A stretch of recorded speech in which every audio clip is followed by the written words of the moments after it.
probably down the line on June 4th, if on the day that results would be coming out, I promise that this results would ensure that the whole country would stand up and look towards Andhra Pradesh.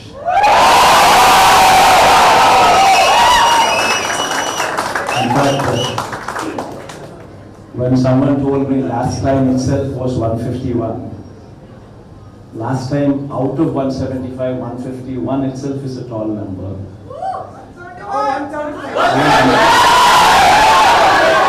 When someone told me 22 out of 25 itself is a tall number, this time we're going to beat that record.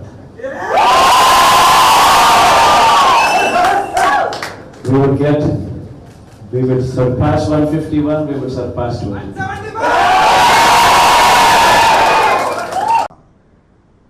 అన్ని ఎన్నికలు చాలా సన్నిహితంగా చూసా, పోటీ చేయని ఎన్నికలు కూడా మొదటిసారి ఈసారి మాత్రమే ప్రతి గ్రామంలోనూ మహిళలు జెండాలు పట్టుకొని, కొన్ని గ్రామాల్లో అయితే ఆశ్చర్యం, పురుషుల కన్నా మహిళలే నా ప్రచారంలో పాల్గొన్నారు. వ్యాన్ వెళ్తుంటే నా వ్యాన్ ముందు మహిళలు వైఎస్ఆర్ కాంగ్రెస్ పార్టీ జెండాలు పట్టుకొని జై జగన్ అంటూ నినదిస్తూ ఉరుకులు వేశారు, పరుగులు తీశారు. అందరూ మహిళలు. ఇదంతా మహిళల్లో ఉన్న సంకేతం. నేను ఒకటే మనవి చేస్తున్నా, మహిళలు పెద్ద ఎత్తున 70% ఆఫ్ మహిళలు ఏ కులమైనా ఏ మతమైనా జగన్మోహన్ రెడ్డి గారికి ఓటు వేశారని నేను విశ్వసిస్తున్నా. ఎందుకో తెలుసా, జగన్మోహన్ రెడ్డి గారు మహిళలకు సాధికారత కల్పించాడు, అమ్మఒడి మహిళలకు ఇచ్చాడు, డోక్రా మహిళల రుణమాఫీ మహిళలకు ఇచ్చాడు, ఇళ్ల పట్ట మహిళలకు ఇచ్చాడు. ఇట్లా ఏది చేసినా మహిళల ఖాతాల్లోకి చేసినటువంటి వ్యక్తి జగన్మోహన్ రెడ్డి గారు.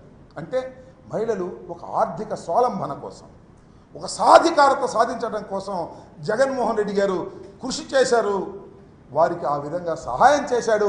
కాబట్టి మా జగన్మోహన్ రెడ్డి గారికి మేము సహాయం చేయాలి, మళ్ళీ అధికారంలోకి తీసుకురావాలి అనేటువంటి ఉద్దేశంతో మహిళలు పెద్ద ఎత్తున చరిత్రలో ఎప్పుడూ లేని విధంగా మహిళలు జెండాలు పట్టుకొని వచ్చారు, వేలు మీద ముద్ర వేయించుకున్నారు,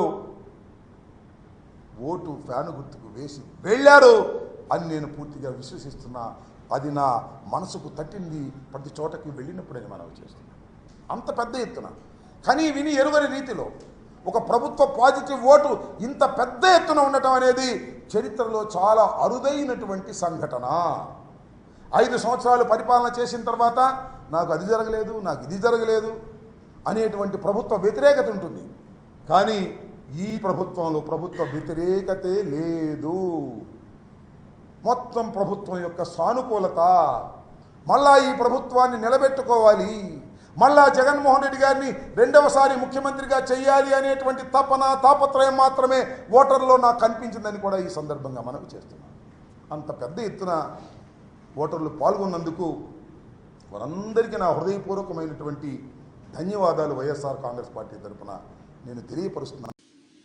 మాకైతే ఖాయంగా కనపడుతోంది, గవర్నమెంట్ వస్తుంది, చాలా బాగా వస్తుంది. మొన్నటికి అంత కూడా జరిగింది, మిగిలిన చోట్ల జరిగిన చోట్ల కూడా పోలింగ్ పర్సెంటేజ్ పెరిగాయి.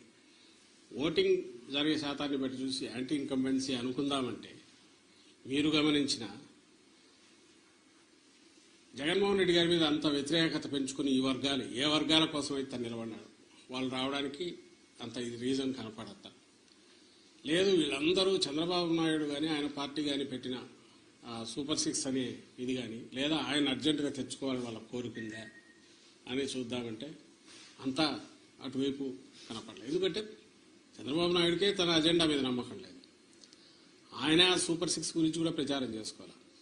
ఆయన ఎంతసేపు ఉన్నా జగన్మోహన్ రెడ్డి గారి మీద వ్యక్తిగతంగా దాడులు లేదా వివేకానంద రెడ్డి హత్యను ఇంకా గొడ్డలు ఎనడము, ఇంకోటి కుటుంబం దీన్ని వాళ్ళకి సంబంధించిన కుటుంబ సమస్యలు తీసుకొచ్చి పెట్టడము, లేదు లాస్ట్లో ల్యాండ్ టైటిలింగ్ యాక్ట్ అని ఇంకోటి తీసుకొచ్చి ఒక అర్థం లేని ఇది దేన్నైతే వాళ్ళు ఆ రోజు సపోర్ట్ చేశారు దేన్నైతే ఈరోజు ఐ థింక్ నీతి ఆయోగ్ వాళ్ళ దాంట్లో కూడా ఉంది, దాన్ని ఒక ఇష్యూ కింద చేసి ఆయన ఇచ్చిన హామీలే గట్టిగా చెప్పుకోలేని వచ్చాడు.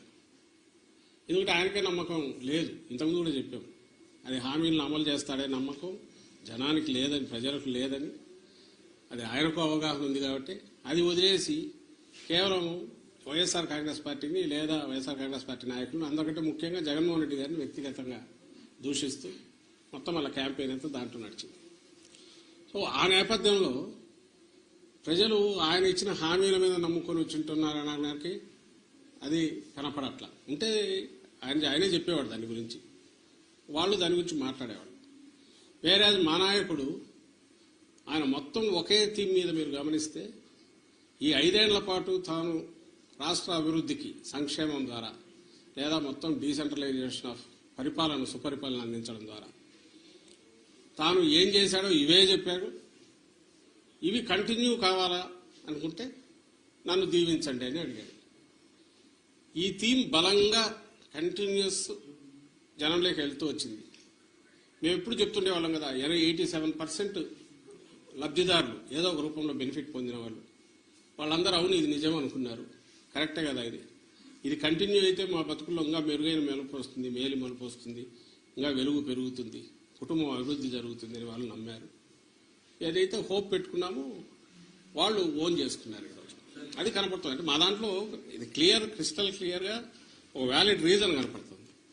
నాకు టీడీపీ వైపు నుంచి ఒక్క రీజన్ చెప్పండి, మేము మీడియానే అడుగుతున్నాం, ఇదిగో ఈ రీజన్ వల్ల వీళ్ళకి వచ్చి ఉండొచ్చు కదా అని అనుకోవడానికి ఒక్కటి చెప్పండి. ఎక్కడో విశాఖ పార్లమెంటరీ పరిధిలో ఒక సంఘటన జరిగింది. దాన్ని వచ్చి రాజకీయ కోణంలో రాజకీయ ఉద్దేశంతో లేనిపోయిన ఆపాదనలు సృష్టిస్తూ మాట్లాడడం సమంజసం కాదని మనం చేస్తున్నాను. పూర్వపరాలు తెలుసుకొని చేయాలని, అలాగే సైమిల్టేనియస్గా నేను కూడా పోలీసు అధికారులతో మాట్లాడడం జరిగింది. ఒకవేళ నిజంగా దాన్ని రాజకీయ ప్రారంభం కానీ కక్షపూరితమైన చర్యగా అది అయితే మాత్రం నిష్పక్షపాతంగా చర్య తీసుకోవాలని కూడా డిమాండ్ చేస్తున్నాను. ఎందుకంటే మా ఉత్తరాంధ్ర ప్రాంతం ఎంతో సామరస్యంగా సోదర భావంతో మెలిగే మనుషులు.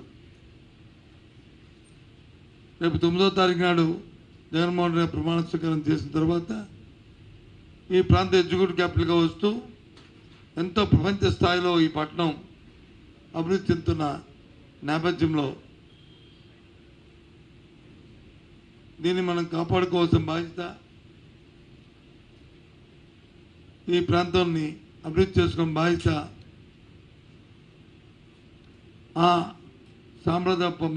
మన సాంప్రదాయాల్ని మనం కొనసాగించిన బాధ్యత ఈ ప్రాంత పౌరులుగా, ఒక రాజకీయ పార్టీ నేతలుగా కాకుండా ప్రాంత పౌరులుగా మన బాధ్యత అని చెప్పి అన్ని రాజకీయ పార్టీలు కూడా నేను కోరుతున్నాను. దయచేసి అందుకోసమే మీ ద్వారా చెప్దామని ఇవాళ ఈ పత్రికా సమావేశాన్ని ఏర్పాటు చేశానని మనం చేస్తున్నాం.